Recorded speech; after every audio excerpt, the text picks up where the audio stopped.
Olá, pessoal! Estamos estreando o Super Cérebro Cast com muito orgulho, com muito cuidado, com um convidado que eu vou contar daqui a pouquinho, muito especial, que vocês vão amar, vão adorar. E fala exatamente do nosso propósito. O Super Cérebro é uma metodologia onde nós desenvolvemos habilidades cognitivas com o Soroban, que vocês estão vendo aqui. Esse é o Soroban do professor.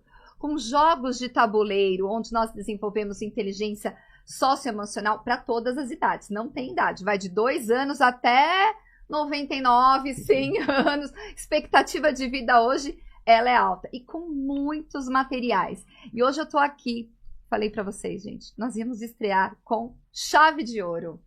Com uma pessoa que eu conheci pelas redes sociais. Graças a Deus. E depois fui me aproximando e fui me encantando. Eu já me encantava antes. Rodrigo Fonseca. Rodrigo, seja muito bem-vindo. Muito obrigado.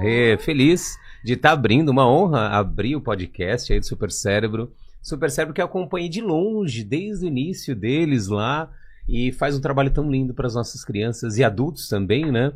Então, muito feliz, espero poder contribuir, compartilhar minha experiência, meu conteúdo, especialmente ajudar quem está nos assistindo a mudar alguma coisa na tua vida. Perfeito, gente. O Rodrigo ele é presidente da Sociedade Brasileira de Inteligência Emocional, idealizador da metodologia Lotus. Depois você conta um pouquinho, Rodrigo, disso tudo. Ele tem uma experiência com mais de 200 mil pessoas nos últimos ao vivo e a cores. Ao vivo e a cores. Com uma experiência de 27 anos na área de inteligência emocional. Criador do maior evento de inteligência emocional da América Latina, Conexão. Tá certo? Autor de 4 best-sellers. Gente, olha, a pessoa é considerado o maior influenciador digital em inteligência emocional. Precisei até escrever, Rodrigo, graças porque é um currículo enorme. É muito tempo, né? Muito tempo. E graças a Deus comecei jovem. Estou jovem ainda, vou até os meus 110 anos, se Deus quiser, e trabalhando. Então, o Rodrigo tem uma meta de a 110. O meu era 95, Rodrigo. Vamos passar essa meta. Vamos passar essa meta. Vamos até os 110 e produzindo. Vamos trabalhar em inteligência emocional. Bora, exatamente, que é vida. Que é vida. Movimento. Então, aproveitando, Rodrigo, já que nós começamos a falar sobre inteligência emocional, me explica o que é inteligência emocional. Bom, falam de tudo, né? É muito comum as pessoas falarem que inteligência emocional é lidar, se colocar no lugar do outro, né? Empatia, é resiliência, né? Você passar pelos problemas e voltar ao seu estado original, que é um termo emprestado à física, mas na verdade eu gosto sempre de buscar a origem das palavras. Então eu gosto de explicar o que é inteligência emocional, olhando para a origem das palavras inteligência e emocional, né? Então a palavra inteligência vem de interlegere, do latim interlegere. Inter é entre, legere é escolha. Ou seja, toda inteligência, inclusive o super cérebro desenvolve muito bem, qualquer inteligência que a gente desenvolve nos dá mais poder de escolha, capacidade de usar mais emoção, no caso da emoção, mais cognição, no caso aqui do Soroban, e assim por diante, ou a inteligência corporal e assim por diante. Isso é inteligência. E emocional, a palavra emoção vem de emovere, do latim emovere, onde e vem de externo, movere vem de movimento. Ou seja, a inteligência emocional é uma habilidade que nos capacita nos movimentar, gerar movimento, gerar ação, mais capacidade de ação, ou seja, mais vida, porque vida é movimento. Parou, morre. Tudo que para, morre. Então, desenvolver a inteligência emocional é desenvolver a capacidade de viver, de criar movimento na vida, de mudar, de voltar e crescer de novo. Então, isso é inteligência emocional. De errar, levantar, isso, né, Rodrigo? E saber na prática, e não só na teoria, que o erro faz parte do processo de aprendizado. Porque quem desenvolve na prática, caí. O que eu tenho que aprender para isso? Olhar para isso e aprender com isso. E aí eu pego, levanto e bora, continuar. Só que quando nós não cuidamos dessas emoções passadas da nossa história, nós vamos falar um pouco sobre isso, qualquer queda que eu levo hoje como adulto, ela dói mais do que deveria doer. E aí as pessoas acabam se largando, acabam desistindo, abandonando, procrastinando, já viu coisas, entrando em crise de ansiedade, por conta de feridas ou dores da tua história de vida lá atrás. Que não tem nada a ver com o presente, ou melhor, tudo tem a ver, porque passado, presente e futuro é uma linha só. Enquanto nós não entendemos o início, o princípio da linha, como a natureza, né? Um fruto, ele nasce da semente. Então tem uma semente. Não adianta você Sim. só arrancar o fruto.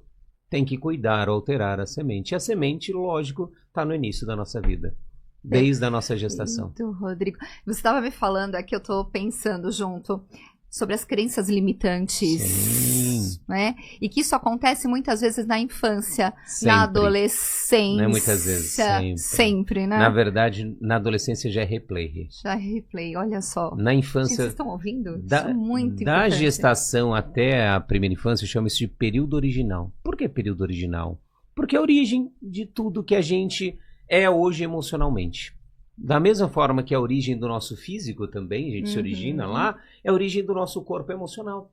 Então, tudo que a gente viveu, aprendeu e principalmente interpretou. Porque senão tem gente que fala, então foi culpa dos meus pais.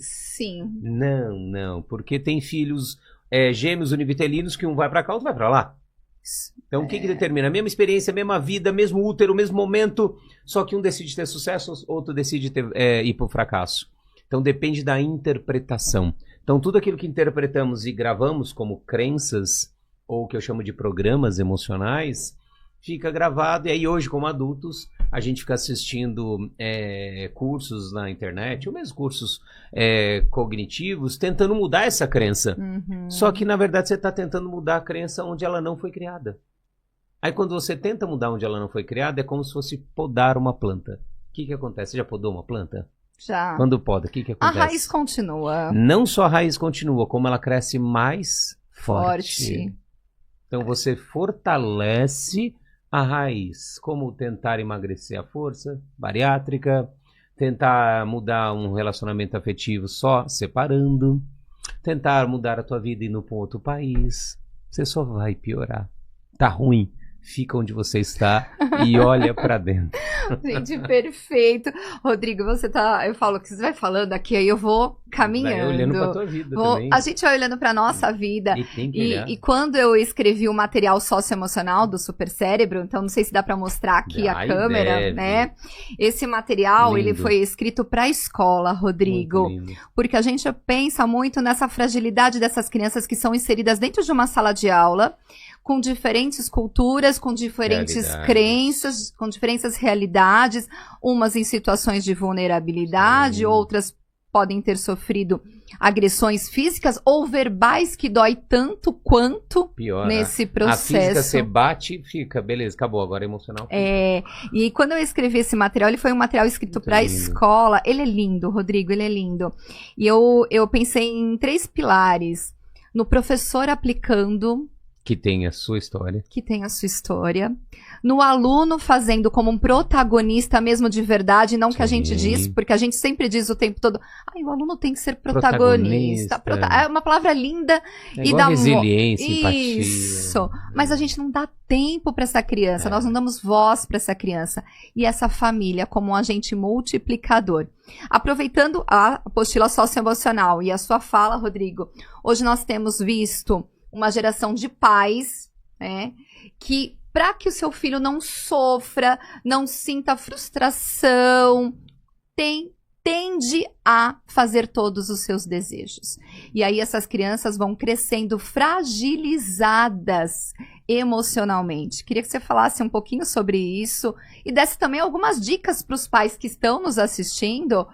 Como a gente pode lidar com a frustração das crianças e dos adolescentes? Coloquei aqui. Ótima pergunta, porque a gente está gerando uma geração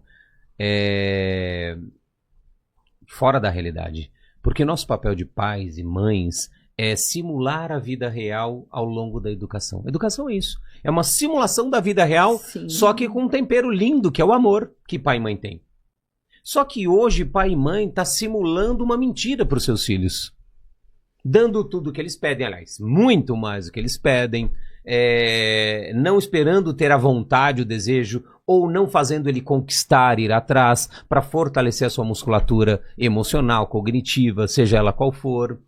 E tudo isso por quê? Por que está acontecendo isso? Por responsabilidade, adivinha, de papais e mamães que viveram dores na sua história, da nossa idade, por exemplo, quem tem hoje 35 a 50 anos, tivemos as nossas dores na nossa história, e claro, na tentativa de proteger, na tentativa de amenizar de fazer diferente dos nossos pais, nós fomos para o outro extremo oposto. É como se nós tivéssemos pulado uma etapa, Exatamente. Rodrigo. E, infelizmente, isso tende a ser natural. Porque se a gente está num extremo, imagina quando você puxa um elástico. Puxou, quando você solta, ele vem para o outro extremo. Então, também somos vítimas de vítimas. Então, viemos para o outro extremo, ou seja, uma geração de pais permissivos, que não estabelecem os limites. Perfeito. Porque limite, eu falo que é a maior prova de amor que um pai e uma mãe pode dar. Por quê? Porque eu só vou dar limite pro meu filho ou pra minha filha para algo que tá errado. Para algo que vai fazer mal para ele. Para algo que ele precisa aprender hoje para sofrer menos amanhã ou nem sofrer amanhã. E aí, por pais e mães não quererem eles sentir... Ai, Rodrigo, sabe o que é? Quando eu falo não pra minha filha, me dá uma dor no peito, Rodrigo. Eu não consigo, Rodrigo. Vai se tratar. Vai se cuidar. Você tá prejudicando o teu filho, projetando as suas dores emocionais. A sua história. Querendo curar a tua criança, você está machucando, ferindo o teu filho, a tua filha. E aí eu pego muito mãe e pai que... isso aqui é, Rodrigo... Ele é tão gostoso quando ele olha pra mim, ela olha pra mim assim, com tanto amor. Eu não consigo, quando ela olha, ele fica bravo comigo, porque eu não deixei. Não dá pra lidar com isso. Eu não consigo ver meu filho e minha filha bravo comigo. Porque muitas vezes, Renata e quem tá nos assistindo, esses pais, o amor que eles tiveram na vida foram apenas desse filho ou dessa filha. E aí sufocam esses filhos fazendo de tudo para que eles continuem apenas amando. Apenas admirando.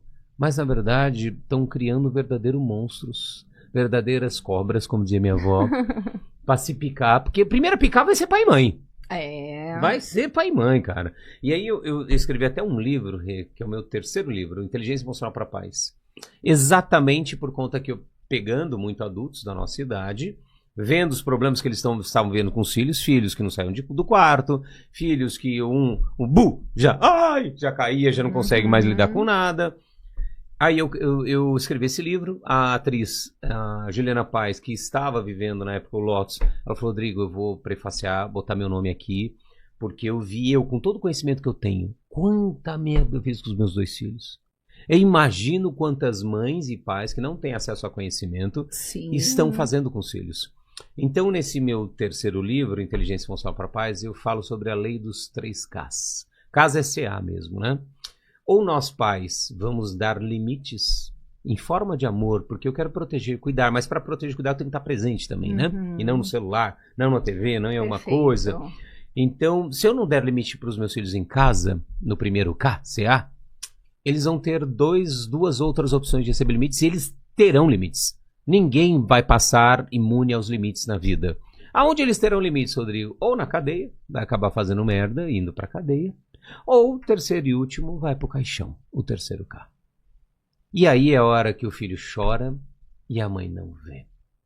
Então, pelo bem do seu filho e da tua filha, fale não. Imponha limites. Gere frustração, gere tristeza. Mas como assim, Rodrigo? Você quer que eu gere tristeza no meu filho? Sim! Mas por quê? Porque quando a gente gera isso, e quem está nos assistindo, eu estou gerando um polo, um lado da realidade, que é, eu não consegui ter isso, eu não posso ter isso agora, eu não tenho, minha mãe me deu limite, meu pai me deu limite, ok. Então, quando eu gero esse lado, vamos colocar assim, mais duro, mais a sombra, eu também estou gerando o seu lado oposto. E uma autorregulação também dessas emoções. Lidar com isso. Você não vira psicopata. Minha mãe trabalhando na psiquiatria por 25 anos, fala, filho, vira psicopata. Mimada, vira psicopata. O mundo fala não. E ele não aceita. Não, minha mãe e meu pai nunca falou não pra mim. Quem é você pra falar não pra mim? E aí viram psicopatas. Sociopatas. E fragilidade até no mercado de trabalho, porque essas crianças crescem. Já cresceram, né? Já cresceram. São adolescentes, vão pro mercado de trabalho. São adultos, tem adultos assim. E quantas vezes fala assim, não, o meu chefe pediu pra eu refazer isso. Quem é ele? Muito trabalho. Pra que tudo isso? Tem ainda deadline, tempo pra entregar? Não. não. Aí a gente tem inteligência artificial, né? Que ajuda sim, nós não estamos criticando em nenhum maravilhoso. momento, mas não sabe lidar com tudo isso. Hoje no Super Cérebro, Rodrigo, vai muito do que você falou. Nós trabalhamos com jogos de tabuleiro para trabalhar com essa frustração. E você sabe que eu percebo, às vezes até no consultório, quando eu trabalho com esses jogos que são, realmente, eles são importados, são testados, são validados, são premiados, a questão da autorregulação e da tomada de decisão consciente. Então, eu tô jogando com você, eu olho a sua estratégia, e aí eu vou um pouquinho para neurociência, flexibilidade cognitiva e controle inibitório. E tem que ter. Tem que ter. Eu analiso a sua jogada, eu tenho que mudar a minha estratégia. As crianças não têm paciência, Rodrigo. Eles estão jogando, eles nem olham a sua jogada, eles já colocam a carta. Aí eles perdem, falam, não gosto mais, não quero mais, não quero mais. Mas por quê? Não ganhei. Não ganhei. Porque a mãe criou mãe e pai, né? Uma falsa ideia que tem que ganhar sempre. Que eu tenho que ganhar sempre. E às vezes eu vejo até as crianças tentando, eu vou colocar entre aspas, burlar as regras em benefício próprio. Então, ou seja, eu vou manipulando o outro para que eu possa ganhar no jogo, que é o que a gente faz aqui dentro do Super Cérebro, que a gente faz para que eles pensem, tenham planejamento, organização. Trabalhamos com funções executivas, né? Que é exatamente isso. E a gente não pode tirar a função executiva da emoção. Eu aprendo o que me emociona, seja positivo ou negativo. Emocionou, acabou, meu Emocionou, acabou. Já, opa, pro bem ou pro mal. Quando eu olhei o Rodrigo nas redes sociais e fui pesquisando, já acompanhava o Rodrigo antes... eu vi uma frase sua, Rodrigo, que me chamou muito a atenção e eu queria muito que você falasse sobre isso. Eu acho que tem tudo a ver com o que nós estamos falando hoje dos pais, que às vezes os pais têm medo de perder o amor desse filho. Qual a diferença, eu achei bárbaro, gente, a explicação dele, entre coragem e medo? Bom, primeiro não é uma explicação, é uma vivência real. Foi uma criança que tinha medo de tudo, de Sério? tudo. Nossa, pensa uma... Aliás, todas as minhas emoções eram todas turbulentas. Eu falo que a gente precisa viver na pele as nossas sombras, dores, para depois ajudar, né? Senão você não sabe, você nunca entrou naquele labirinto, como você vai ajudar? Então eu tinha sérios problemas com medo. Medo para mim era medo de tudo, medo de chuva, medo de avião, medo de escuro, medo de ficar sozinho, medo de morrer, medo. E aí, aos poucos, conforme eu entrei na minha vida adulta e comecei a trabalhar com isso, eu fui descobrindo que, na verdade, o medo era um grande poder que eu tinha. Era um grande aliado, porque eu comecei a perceber a minha fisiologia, tudo que acontecia. Quando eu estava com medo, o que acontecia fisiologicamente falando? Sim. Ou seja, o meu cérebro... Batimentos cardíacos, acelerava, aceleração... suor, as minhas pernas tremendo, pupila dilatada, tudo acontecendo...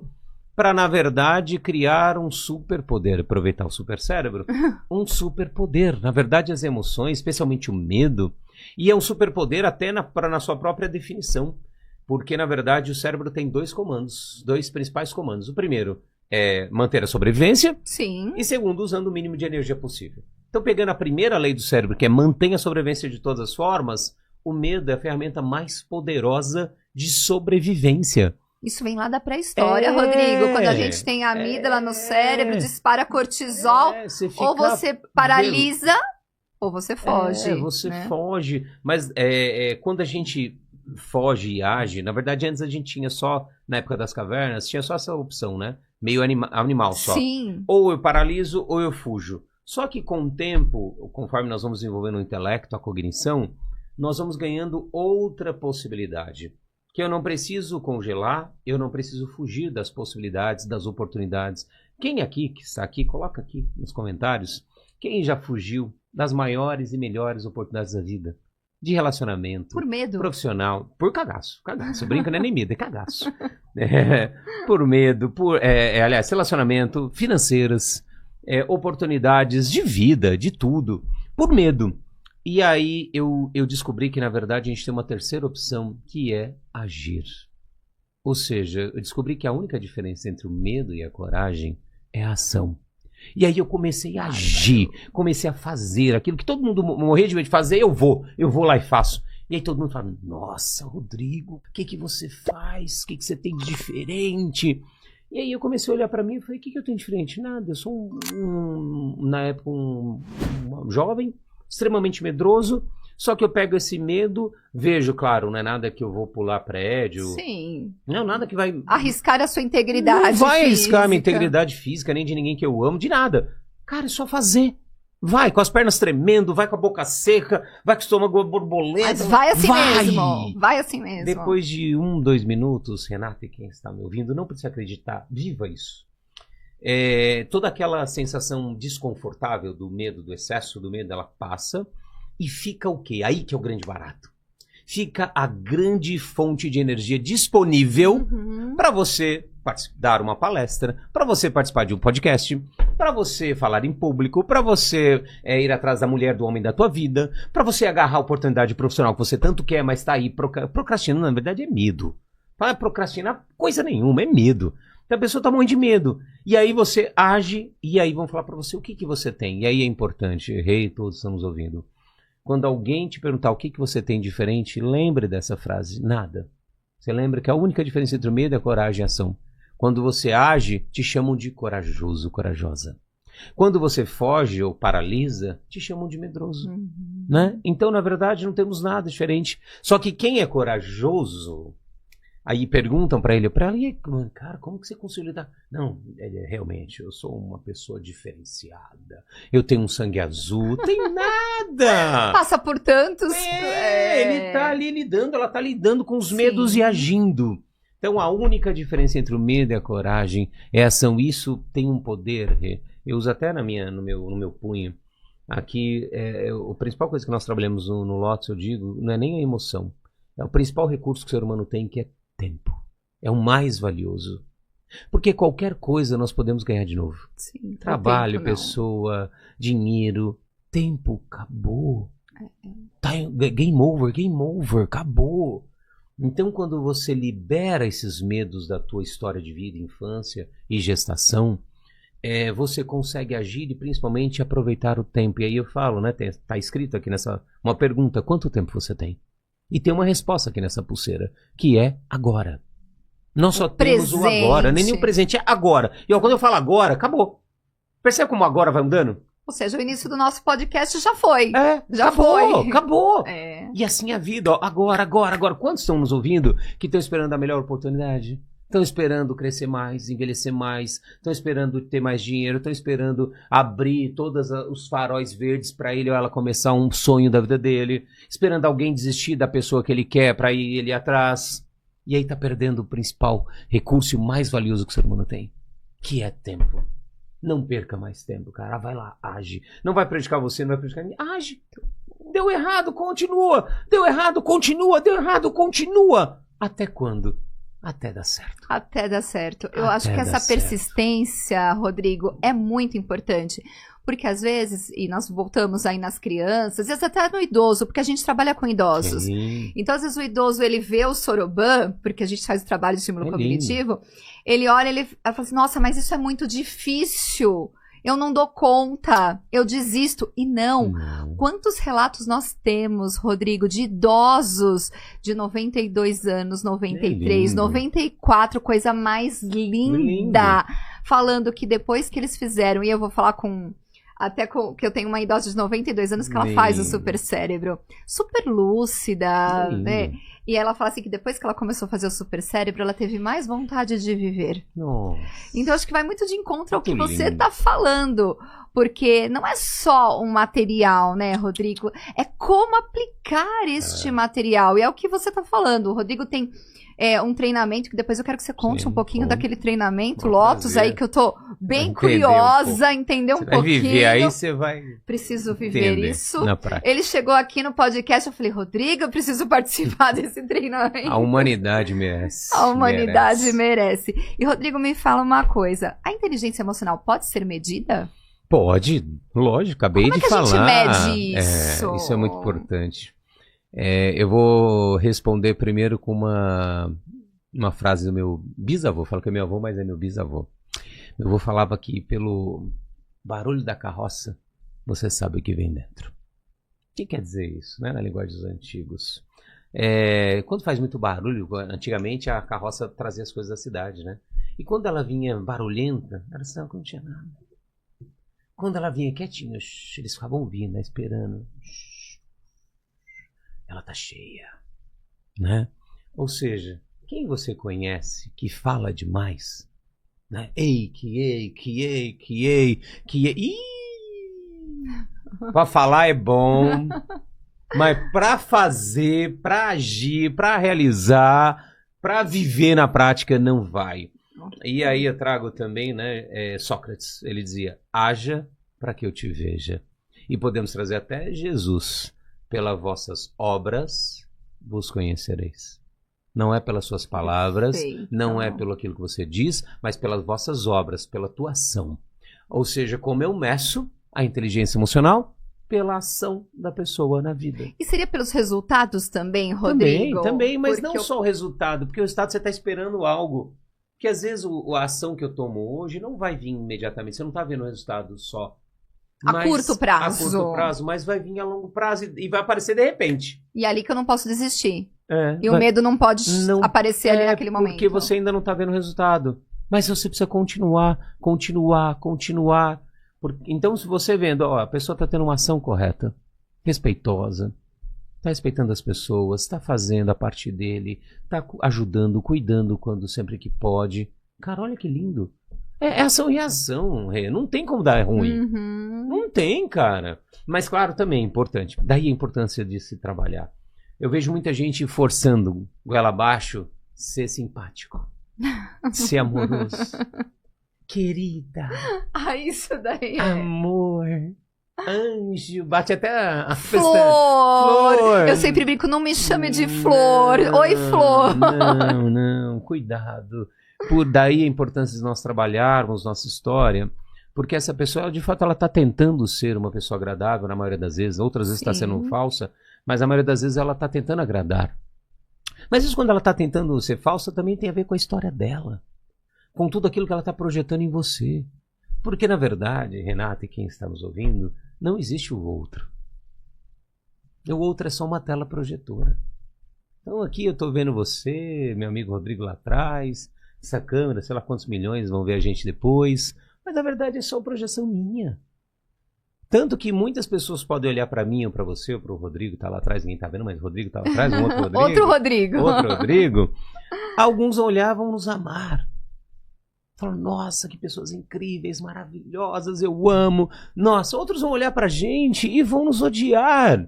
É bem assim mesmo. Mas não diz nada sobre nós. Sobre o que o outro. O outro e você não tem controle. Perfeito. Então tudo aquilo que nós agimos, que parte de nós, tem a ver com aquilo que nós temos guardado dentro. Então se eu tenho uma história, imagina, com a minha mãe, uma história de dor, uma história de problema, uma história de dificuldade, de rejeição, de abandono. Toda vez que eu olhar uma mulher, na maioria mulher, homens também, na maioria mulher, eu vou projetar em você, por exemplo, coisas de dificuldade que eu tenho com a minha mãe. Ou até uma expectativa. Uma expectativa. Que não, talvez você não vai conseguir. Não vai. Vai ser correspondida ali naquele momento. Mesmo que você me dê todo o amor do mundo, Renata. Me abrace, me beije, me trate da maneira... Mas você não é minha mãe. Eu queria da minha mãe. E ainda eu fico até com raiva quando você me dá. Porra, por que você tá me dando? Não era de você que eu queria. Era da minha mãe. E às vezes as pessoas não conseguem verbalizar isso, né, Rodrigo? Não tem nem consciência. Então, não tem. Nós vivemos 98% mais inconscientes do que conscientes. Né? Por isso que o Jung já dizia, quem olha para dentro, desperta. Quem olha para fora, adormece, sonha. Então você tem que olhar para dentro. O cara tá dentro, não tem nada fora. Jesus dizia, eu sou o caminho, a verdade e a vida. Ele não está dizendo que ele, Jesus, ele não deixou nenhuma religião, nenhuma nada. Ele não, muito pelo contrário, com a figura que ele tem, a mensagem que ele deixou, não era um egocêntrico da vida. Ele não estava dizendo, olhe para mim, eu sou a verdade. Não, ele estava num corpo humano, num avatar humano. E ele dizendo para todo mundo, olha, eu na minha vida, eu Jesus, sou o meu caminho. Sou a minha verdade, sou a minha vida. Então faça, quem está do outro lado, faça isso, olhe no espelho. Eu sou o meu caminho, eu sou a minha verdade, eu sou a minha vida. Não tem nada a ver com ninguém, ninguém vai me salvar. O Messias que está para vir é você. Que está para vir do teu presente / futuro para o teu passado. Que está ali cheio de dor, de problema, dificuldade, rejeição, de abandono. É esse Messias que você está esperando. E aí, quando você encontrar esse Messias, aí você vai se libertar. Conhecereis a tua verdade e ela te libertará. Nossa, olha, profundo, hein, Rodrigo? E Gente, isso toca na alma. E é a verdade. E é a verdade. É a verdade. E que muitas vezes não é dita, Não, Rodrigo. pelo contrário, de forma manipuladora só. Para comandar, controlar, manipular. Não, vem aqui, olha, eu tenho a verdade, só eu tenho. Não, tem nada a ver comigo não, meu. É com você. E a gente esbarra muito, né, Rodrigo? Eu falo que às vezes as redes sociais, elas são boas em muitos momentos, mas também há um desserviço em relação a muitas pessoas que passam e os outros que assistem acreditam. E principalmente vamos pensar nos adolescentes e hoje até aos adultos. O que eu estou vendo diante das telas? O meu cérebro não é capaz de distinguir o que é real do virtual. E aí eu me frustro e eu crio uma geração ansiosa. Comparando com todo mundo. Comparando com o outro. Então o outro vai no melhor restaurante, viaja melhor, tem a melhor roupa. E já que esse adolescente não consegue lidar com isso, ele acaba sendo uma geração ansiosa. Sim. Nós temos aí, né, várias pesquisas mostrando... Ritalina, TDAH... Tudo. Excesso de telas. Né? Não, já é proibido, a Sociedade Brasileira de Pediatria proíbe, né, até os 2 anos. Na escola também. Então, eu falo, a gente vai num caminho muito diferente, Rodrigo Super Cérebro, porque a gente quer tirar essas crianças das telas e fazer com que eles possam jogar o jogo de tabuleiro, né? Criar, trabalhar a função executiva, entender aqui as habilidades cognitivas, para diminuir essa ansiedade que a geração já está tendo. E quando a gente fala de ansiedade, Rodrigo, a inteligência emocional, e eu queria que já que você me desse uma resposta na outra ali, eu sei que você tem um método para trabalhar essa inteligência emocional, ela ajuda essas pessoas mais ansiosas, né? Que a gente está sempre projetando o futuro ali, o futuro não chegou ainda. E nunca vai chegar. E nunca vai chegar. Nunca vai chegar. O melhor é isso, nunca vai chegar. Tá vendo, gente? O futuro nunca vai chegar. Nunca. Quando você pensa chegou, é teu próximo. Imagine eu que sou agitada, eu falo, eu tô sempre pensando ali no amanhã. Não vai chegar. Então, primeiro vamos desengravidar o que é ansiedade, né? É muito comum a gente olhar para a ansiedade como o medo do futuro. Só que fica uma coisa meio genérica. Medo do que do futuro? O que nós, humanos, temos medo do futuro? Por que nós temos medo? Por 2 motivos. Primeiro, por um lado, ele é desconhecido. E por outro, mais importante, nós temos medo que fantasmas da nossa história de vida, do nosso período gestacional e primeira infância, voltem, retornem no futuro próximo. Ou seja, nós, na verdade, na maioria dos casos, 80%, não é nem medo do futuro. 20% é medo do desconhecido. 80% é medo das nossas dores, problemas, sombras se repetirem no futuro.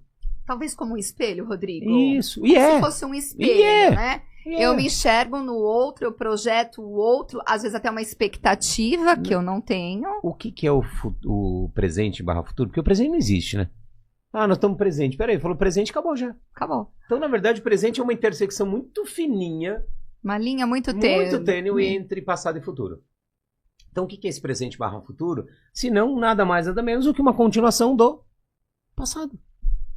E se eu não fizer nada para mudar o passado, e mudar, eu digo, né, ir lá e mudar fisicamente, ainda não temos esse teletransporte para a viagem do tempo, mas em termos de consciência, nós podemos voltar e acessar qualquer memória. Há 27 anos eu faço isso. Acessar essas memórias de dor, acessar essas memórias de rejeição, de abandono, de tristeza. E aí a coisa mais importante, acessar para sentir a dor? Não, pelo contrário. Para curar. E como eu curo? Sério, Rodrigo? Como eu curo? E mais importante é a pessoa perguntar, tá, voltar para curar, tá bom, e cura como? Quando eu descubro a dor, imediatamente eu descubro o seu par oposto. Porque estamos no mundo dual. Se eu descobrir algo que me gerou extrema dor, ódio, abandono, rejeição, é certeza que tem o seu outro polo, que é sempre amor. Aonde está? Um exemplo, vai. Já peguei milhares de casos de mães, pais adotivos, filhos adotivos. Aonde está o amor de uma mãe que abandona teu filho? Eu já peguei milhares de casos, cara. Eu nunca peguei nenhum caso que a mãe estava dando feliz da vida, porque eu queria dar o meu filho à minha filha. 100% dos casos, Renata, a mãe estava preferindo ficar com a dor e põe dor nisso. É mãe já? Sim. Eu sou pai de 3. Pai é mais fácil, né? Não tenho visceral. E, cara, eu fico imaginando eu não saber aonde meu filho pode estar, meus filhos. Sim. É um negócio, não é uma dor, cara. Um negócio que não dá pra entender. A mãe prefere pegar essa dor pra ela Do que ver o teu filho passando fome, dificuldades que ela já está passando. Ou seja, é um extremo ato de amor. Só que isso está muito próximo, né? Um extremo ato de abandono para um extremo ato de amor. Só que a humanidade, por ver só do lado de fora, só ação externa, ela não está vendo o que a mãe está sentindo. Olha para essa mulher ou para esse pai, como pode? Como é que eles podem ser tão... Sensacional. Então, eu tô pegando um caso extremo. Aí você vai pra qualquer coisa. Quando a minha mãe, sei lá, me deixou na minha avó por um tempo. Quando o meu pai me deu um tapa. Quando meu irmão, sei lá, há casos de abusos, tanto verbais como físicos. Cara, quantos e quantas dores o ser humano tem? Se existiu a dor, Renata, é a certeza absoluta, e você que está me assistindo, certeza absoluta que existe amor. No mínimo, a busca pelo amor. Estavam ali, dois querendo, buscando amor. Só que viveram algo disfuncional, distorcido. Uhum. Mas no fundo, ambos queriam ser amados. Maravilhoso, Rodrigo. E aí por isso que a gente tem que cuidar da criança. Da criança, do bebê, mães que estão grávidas, cara. A gente acha que a gente está gerando só um corpo físico. Não. Hoje nós temos grandes estudos, não é, que a gestação ela é fundamental. Fundamental. Tem uma ciência, uma área da ciência chama Origens Fetais que cuida disso. Então, mães grávidas que estão nos assistindo ou vão engravidar, cara, conversa com seu bebê. Fala a verdade. Ai, mas eu briguei com meu marido, tô pé da vida. Fala a verdade. Filho, bebê, não sei se é menino ou menina ainda, bebê. Mamãe brigou com o papai, tô pé da vida com o papai, mas fica tranquilo. Tá tudo bem, nós vamos resolver. É problema meu e dele aqui. Não tem nada com você. Você tá seguro, você tá bem, nós te amamos. Então aí tem pai e mãe que vira pra mim, mas eles já ouvem. O ser humano acha que o ser humano vira humano quando ele... Quando ele nasce. Quando ele nasce, não quando ele nasce. Quando ele começa a ter 15 anos, começa a entender as coisas. Não, nós somos, antes de mais nada, um espírito. Então esse espírito já está ali, fecundou, ele está ali. Lendo, interpretando e gravando tudo já no seu campo. Ele já vai fazendo um panorama ali já de está, tudo. E se não tem a verdade da mãe, ele... lê e interpreta do jeito dele. E a importância dos estímulos também, Rodrigo, porque na neurociência nós chamamos de janelas de oportunidade, que é essa primeira infância, que é lindo. Então, ou seja, quanto mais eu estimular esse cérebro, e eu não estou dizendo só cognitivamente, mas a questão, a gente fala dos jogos, mas de materiais que nós temos, e até mesmo de estímulos sensoriais que essa criança precisa. Ela tem um corpo. Tem, tá e esse corpo fala. Grita. Né? Ele grita. Essa criança tem que andar descalça, ela tem que experimentar, ela tem que se sujar, ela tem que vivenciar. Eu lembro que eu fui coordenadora durante muitos anos e uma mãe olhou pra mim, a criança estava saindo da escola. Não acredito, você sujou todo o uniforme. Gente, a criança ficou o dia inteiro na escola, Rodrigo. No mínimo, né? Coisa que eu falei, que bom que ela sujou o uniforme. Porra, tá viva. Que ótimo, né? Que ela brincou, pulou. E a mãe tava muito brava, porque assim, como assim? Sujou o uniforme. Minha boneca. E desse bebê reborn. Já falei e não tô aqui pra criticar quem tem bebê reborn. Pelo contrário. Não, a minha filha tem, mas é a boneca. Mas é filha, isso, eu até falo isso. Bebê reborn pra uma criança é lindo. Sim. Ela tá ali brincando, é um brinquedo pra ela. Agora pra um adulto, aquilo ali é um símbolo. Esse daqui é o símbolo do símbolo. São duas mãos quase fechadas, né? Então todo símbolo, ele esconde alguma coisa. Muito mais importante do lado de dentro. Então ele tá apenas mostrando, tem alguma coisa ali. E esse bebê reborn, que hoje está na moda de adultos terem bebê reborn, é um símbolo também. Que símbolo é esse que eles estão mostrando, Renata, e quem está nos ouvindo? De extremo vazio, dor, abandono, medo de se envolver, de sentir. Porque um filho, você sabe que se é mãe ou sou pai, ele traz coisas incríveis de amor, de luz. Mas tantos desafios. Desafio, medo, sombra, dificuldade. Não tem receita, não tem manual. Não. Cada filho é único. Então, uma humanidade, uma geração extremamente despreparada para lidar com esses desafios. E aí, só que ao mesmo tempo tem o corpo chamando, a evolução chamando para ser mãe, para ser pai. E aí uma solução sintética, qual é? Eu compro um bebê, tem até cabelinho de gente. Tem até olharzinho de gente. Nasce, mas não tem maternidade. Alma. Não tem alma, não tem espírito. Alma. E de uma forma ou de outra, é como essas mães e pais que têm bebê reborn estão se sentindo sem alma, sem vida. E aí aquele bebê é uma projeção dela, tá gritando para a família dela, olha, eu tô me sentindo assim, sem alma, sem vida. Uma solidão, talvez, né, Rodrigo? Solidão, sozinha. Eu tô pegando um boneco para ver se faz companhia para mim. Porque ninguém fez companhia. Pode pegar essas mulheres e homens que têm bebê reborn, você tem um monte de pepino lá atrás. Um monte de abandono, de rejeição, de não ter ninguém para brincar, não ter ninguém presente. A mãe que antes só tinha que ficar lavando roupa, passando roupa, fazendo comida, aquela loucura. Não tinha as facilidades que tem hoje. Então essa criança cresceu sozinha. E hoje ela não consegue lidar com o outro real. E aí ela precisa lidar ela projeta com o outro irreal. Então você que tem bebê reborn, não estou falando para você simplesmente descartar o bebê reborn. Estou falando para você, vai se cuidar, vai se tratar, vai olhar para sua história de vida. E depois você vai olhar para esse bebê reborn e falar, que lindo, obrigado, foi bom, e vai dar para uma criança. Isso, e deixa a criança projetar ali, porque ela vai fazer o jogo simbólico. Porque aí é o papel dela. Ela vai fazer o jogo simbólico de Vygotsky. Porque a criança tá nesse momento. Sim. Agora nós adultos já não estamos mais. Passou. Passou. E a gente não pode querer voltar na infância. Não tem como. Não existe como isso. As dores podem estar lá, exatamente como você falou. Nós temos que curar essas dores. Voltar para curar. Para curar. Rodrigo, eu vi que muitos artistas te procuram. Infelizmente ou felizmente. Juliana Paz, Sheila Carvalho, Kátia Fonseca. E aí, nossa, um monte de vários. Rafa, hoje vai ser o show do Rafa Torres, cantor, aquele A Vida é Ruim, lindo. E aí a gente tem uma projeção de que esses artistas, são belos, têm um poder aquisitivo adequado, bom economicamente, que não teriam problemas.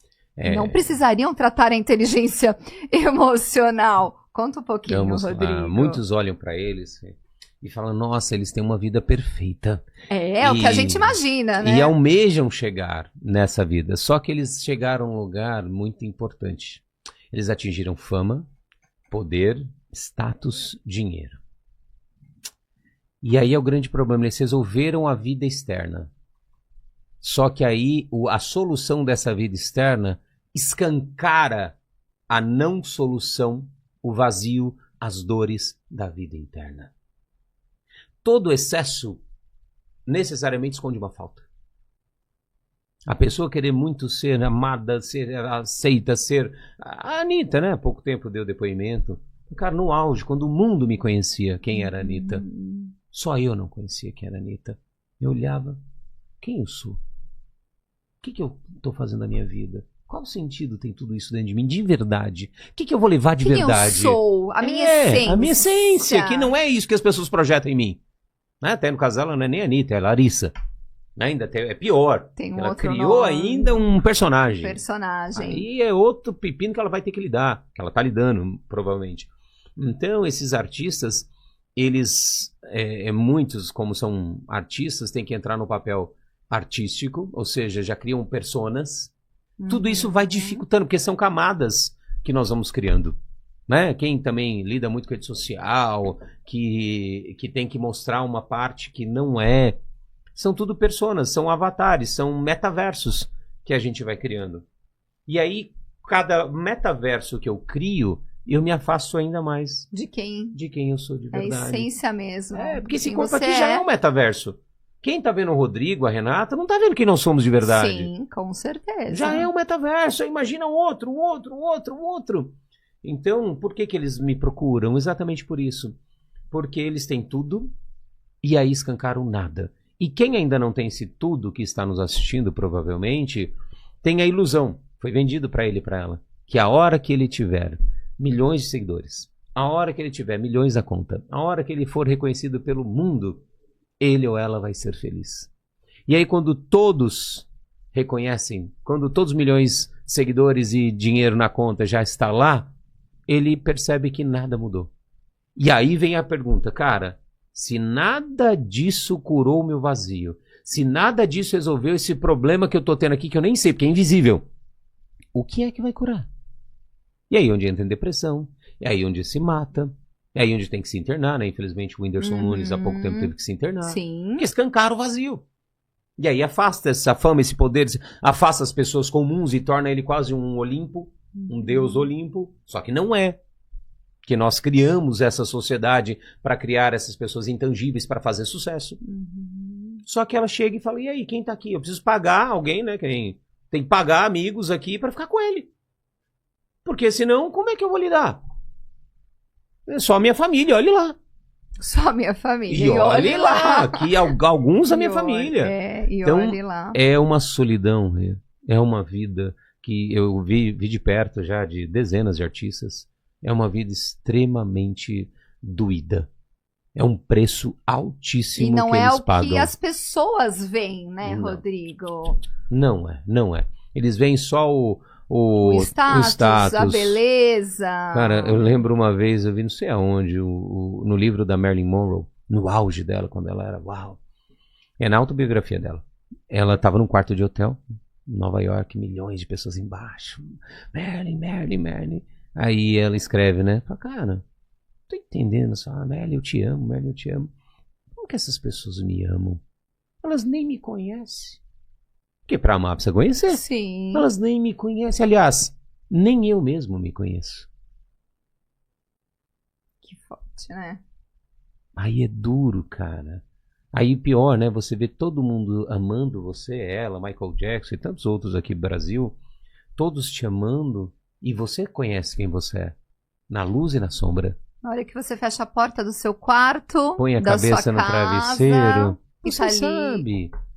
E aí como que eu lido com isso? Então, teriam que ser pessoas extremamente preparadas, emocionalmente, intelectualmente falando, para lidar com todo esse poder. Para equilibrar, sabe?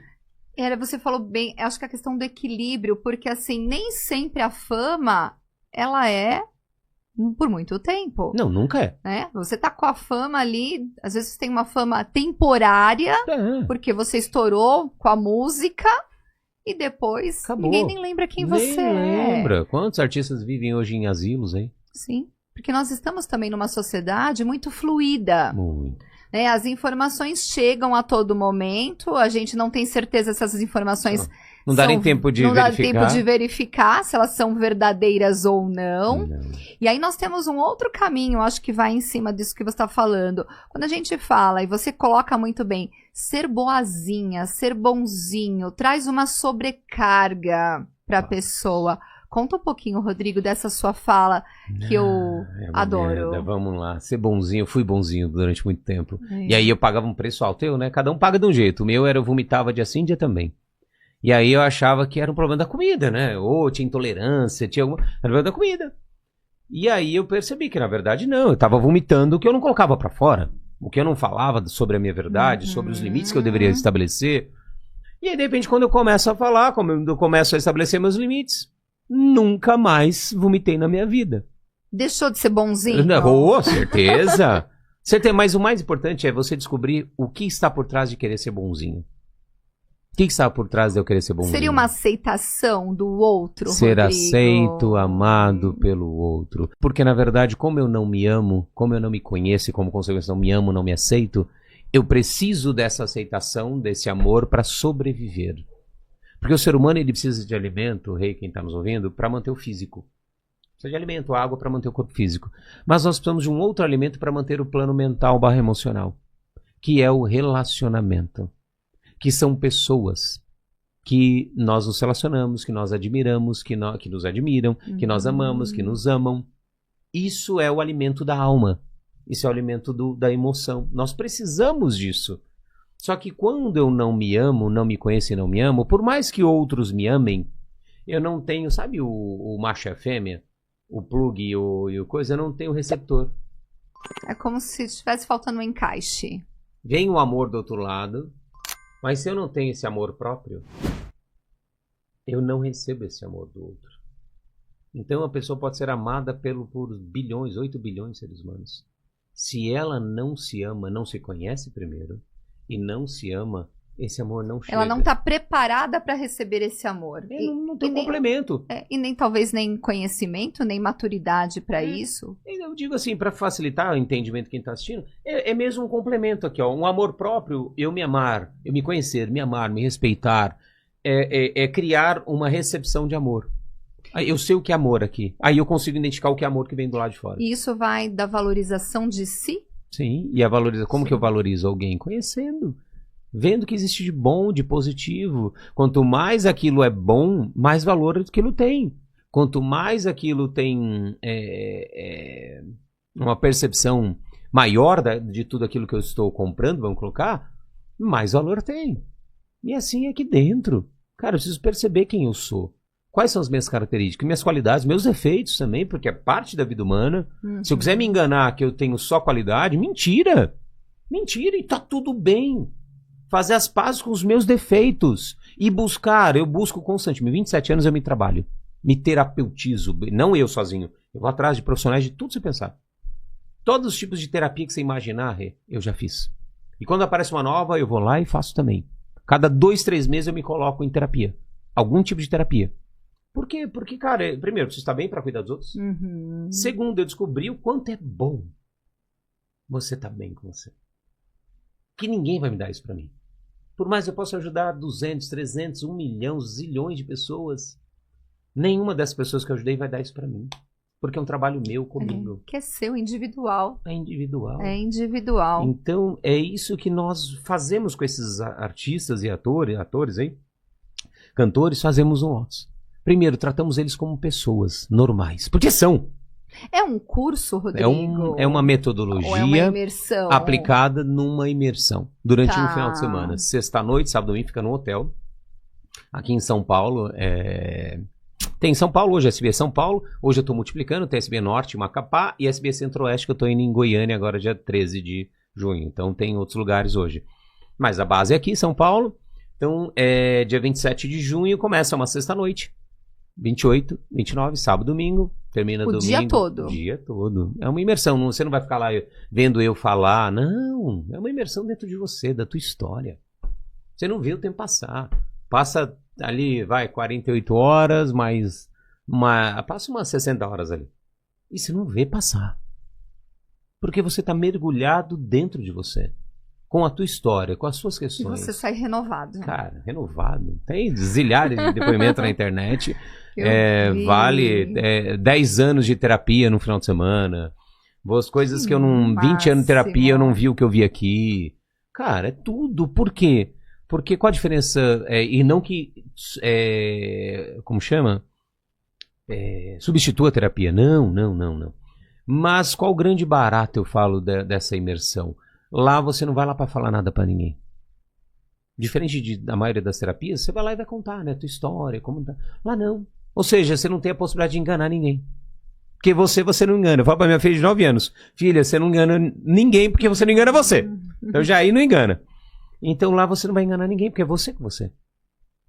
E daí vem a profundidade que as pessoas conseguem chegar, acessar memórias, desde memórias intrauterinas até infantis, que são a base do que hoje faz ela, por exemplo, viver uma vida de escassez, faz ela engordar. Quantas pessoas saíram do Lotus, emagreceram 60 quilos em 6, 4 meses? Ficam lutando ali. Lutar só no mundo externo. É só a capa. Daqui a pouco vai materializar de novo. Sabe, eu dou exemplo do rabo da lagartixa. Você corta, nasce de novo. Vai nascer de novo. Não adianta cortar, tem que mudar na origem. Então é como se ela não, ela vai alterar a programação inicial, original. Descobrir o amor por trás da dor. Por quê? Toda dor que a gente vive, Renata, na verdade é um grande mestre. Ela está tentando nos ensinar alguma coisa. que nós não estamos conseguindo aprender. E aí quando você descobre esse amor por trás dessa dor, é como se você aprendesse a lição daquela dor. Ah, agora eu entendi por que meu pai me deu aquele tapa na cara. Agora eu entendi por que minha mãe me deu. Agora eu entendi por que minha mãe tentou me tirar durante a gestação. Agora eu entendi por que minha mãe preferia, eu achei a vida inteira que ela preferia minha irmã e não eu. Agora eu entendi por Você começa a tantas compreender o todo. a verdade. Que legal. Tudo que é fragmentado é porque falta verdade. Você não conheceu, está fragmentado dentro de você, ou seja, está gerando dor, trauma, é porque ainda está pela metade, fragmentado. Você precisa descobrir o par oposto. Onde está o amor disso daqui? Por que eu vivi isso? E está dentro de você, não está dentro de mim. Eu lá no Lotus, eu sou um condutor só. Conduzo ele ou ela para dentro dela. E lá eu mergulho, imagina, tem gente de 90 anos, cara. Já uma vez uma velhinha de 86 anos chegou arqueada com sua cervical calcificada, andando de bengala. E aí ela viu todo o processo, tal, japonesa. E aí no final, alguém tava na porta do salão, né, lá no hotel. Alguém bate nas minhas costas, era ela me dando a bengala. E a velhinha sai andando ereta. Falei, volta aqui, Batian, volta aqui. Que é isso, meu? Você entrou arqueada, seu neto falou que você tinha, foi o neto dela que levou ela, falou que você tinha calcificação na cervical, agora você tá ereta como? Sem bengala? Não, Rodrigo, deixa eu te contar uma coisa. Fui a primeira filha mulher japonesa, nascida lá no Japão. Uhum. Primeira filha mulher, imagina, 90 anos atrás. Primeiro filho era pra ser o quê? Dos japoneses? Homem. É a E valorização da cultura. Até hoje ainda tem isso. Tem um resquício. Tem. Era pra ser homem. E aí, depois de mim, Rodrigo, vieram 11 homens. Filhos homens. Uau. E só ela. Só ela, mulher, a mais velha. Dos quais, Rodrigo, eu me tornei uma serviçal. Ou seja, eu estava carregando até sexta-feira, Rodrigo, homens que já tinham até morrido. Um monte de irmãos meus já tinham até morrido, mas estavam aqui em mim. A sobrecarga. E eu, se livrou. E ela sai. Então, Que quantos casos físicos, que a mudança é instantânea. A gente ainda não tem ideia, nem eu que trabalho com isso há 27 anos, Renata, não temos ideia do poder que o emocional tem de provocar mudanças instantâneas na vida física, emocional. Quantos chega até lá, anos tentando ter filho? Sai do treinamento, do Lotus, da imersão, na semana, transa, engravida a mulher, com o marido.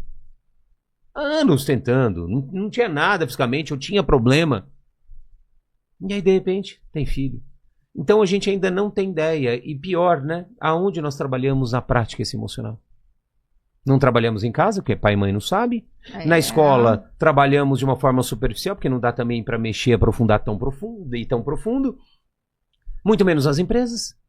E aí a gente tem essa lei das empresas, Rodrigo. Vindo agora, NR1, norma regulamentadora sobre a número... gestão ali das emoções, a saúde mental dos colaboradores, sendo obrigatória.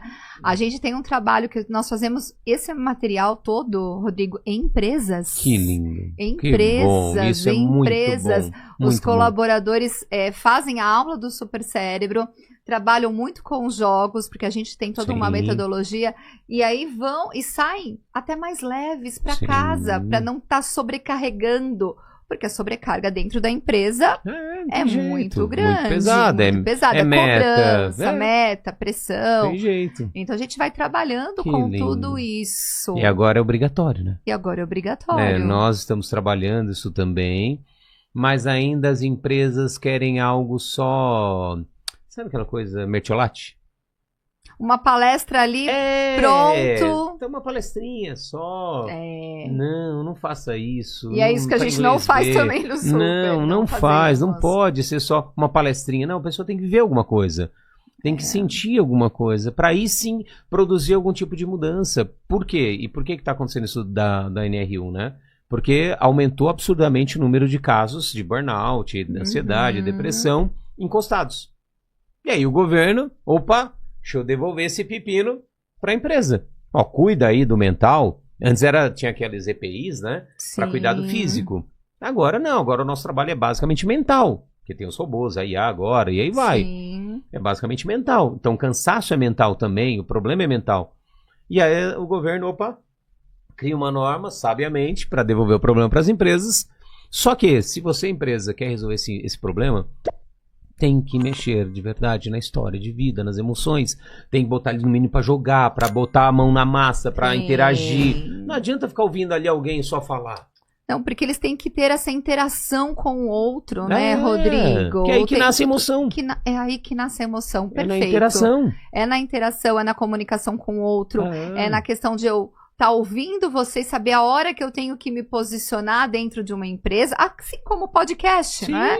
Como a gente está fazendo aqui. Então, isso é um trabalho maravilhoso, muito. Rodrigo, e maravilhoso. Bom agora que está sendo obrigatório, uma pena que teve que se tornar obrigatório. É o tal das telas, né? O uso do celular na escola.